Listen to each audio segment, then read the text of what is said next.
Konnichiwa minasang, selamat datang lagi di channel Edipeni, channelnya Kensuse atau X Magang. Oke, di video kali ini aku akan ngejelasin soal pembuatan EKTLN ya, seperti yang di judul. Jadi buat teman-teman, seperti yang teman-teman ketahui sendiri, insya Allah nanti mulai tanggal 8 November pemberangkatan kerja Jepang sudah bisa dimulai, yaitu Jepang sudah membuka imigrasinya atau bordernya sudah dibuka. Nah, jadi buat teman-teman yang sudah mendapatkan CO, maka teman-teman harus segera mendaftar atau membuat EKTLN. Nah, tapi di sini aku disclaimer kalau di sini yang aku jelasin adalah membuat EKTLN untuk visa Tokute Gino atau visa SSW. Nah, sebelum aku jelasin untuk cara pembuatannya, di sini akan aku sedikit terangin apa sih itu EKTLN ya.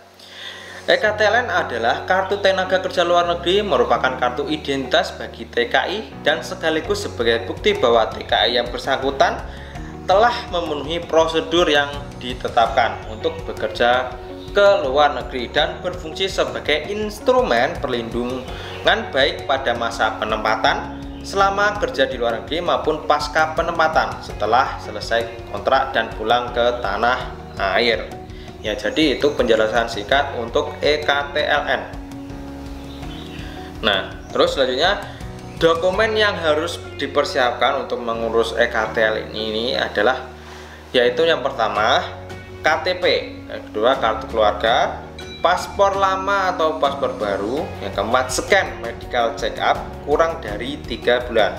Ini medical check up ini bisa kalian ganti dengan kartu keterangan sehat dari puskesmas juga bisa.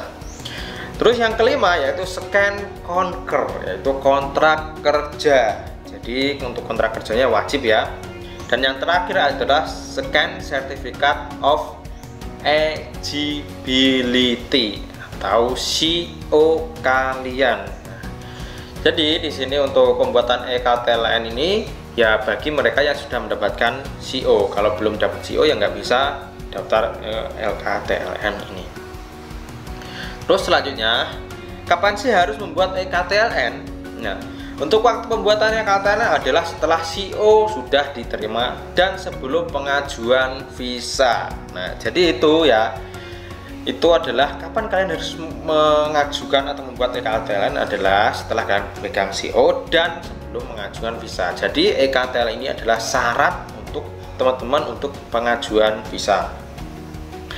Karena salah satu syarat untuk membuat EKTLN adalah CO, maka EKTLN harus segera dibuat setelah CO turun sebelum pengajuan visa Tokute Gino, karena untuk pengajuan visa Tokute Gino tidak bisa tanpa adanya EKTLN. Nah, jadi buat teman-teman itu seharusnya kalau CO-nya sudah datang itu harus segera mengurus EKTLN.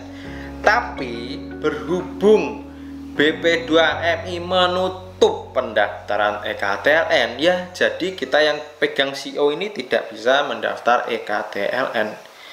Ya, itu menjadi tanda tanya kenapa kok BP2MI dan Kemenaker itu sampai sekarang masih menutup untuk pembuatan EKTLN ya. Seharusnya walaupun negara penempatannya tutup ya, untuk pembuatan EKTLN ini harusnya dibuka, karena bila sewaktu-waktu negara penempatan membuka pemberangkatan, kita bisa segera berangkat. Bukan kayak gini yang di istilahnya di Jepang atau negara penempatan lainnya itu tutup, EKTLN juga tutup ya, kita tidak bisa proses selanjutnya. Nah, untuk EKTLN ini juga penting apabila kalian ingin kerja ke Taiwan, karena Taiwan juga membutuhkan EKTLN ini. Dan apa? Ternyata untuk penutupan itu sama, Taiwan dan Jepang itu sama-sama ditutup tanggalnya, bulannya ya. Semoga saja nanti apabila Jepang dibuka, Taiwan pun juga buka ya, seperti itu ya.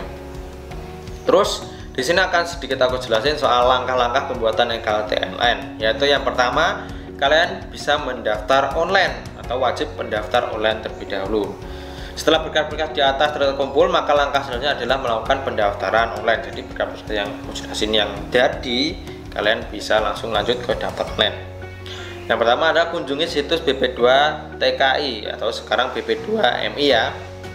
Masukkan data diri sesuai KTP, masukkan data orang tua sesuai kartu keluarga, masukkan data perusahaan sesuai kontrak kerja, masukkan tempat melakukan medical check up sesuai dokumen medical check up, upload scan medical check up, kontrak kerja, paspor bagian depan dan CO.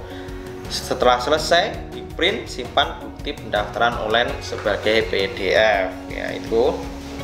Terus langkah selanjutnya, setelah kalian sudah mendaftar online tadi, langkah selanjutnya adalah pembayaran jaminan sosial PMI, BPJS ya istilahnya.